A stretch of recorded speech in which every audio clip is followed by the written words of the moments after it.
সুজলা সুফলা শস্য শ্যামলা আমাদের এই গ্রাম বাংলার জনপদ। গ্রাম বাংলার নৈসর্গিক সৌন্দর্য আর কোথাও খুঁজে পাওয়া যায় না। গ্রাম বাংলার যেদিকে চোখ যায় সেদিকে মন হারিয়ে যায়।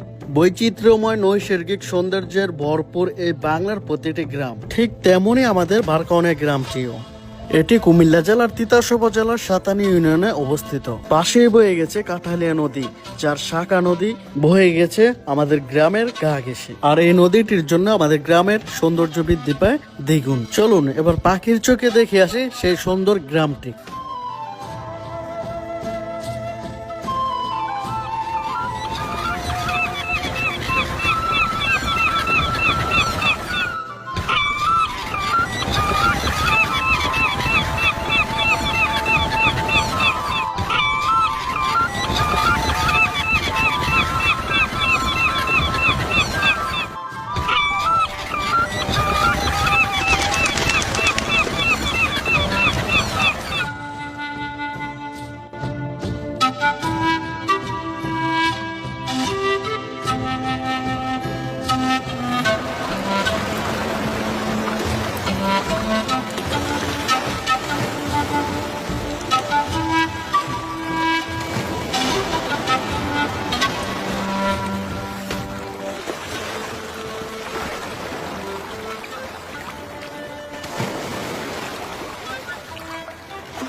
নদীমাতৃক দেশে নদীর সাথে যেমন দেশের মিতালি, ঠিক তেমনই নদীর সাথে আমাদের গ্রামের সকলেরই রয়েছে নিবিড় সম্পর্ক। এই নদী জুড়ে রয়েছে অনেকেরই মধুর স্মৃতি। নদীতে লাফিয়ে লাফিয়ে গোসল করা, নদী থেকে মাছ ধরা ও কত কি। আর এই ছিল আমাদের গ্রাম। যদি আপনাদের কাছে ভিডিওটি ভালো লাগে সবাই লাইক করবেন, শেয়ার করবেন।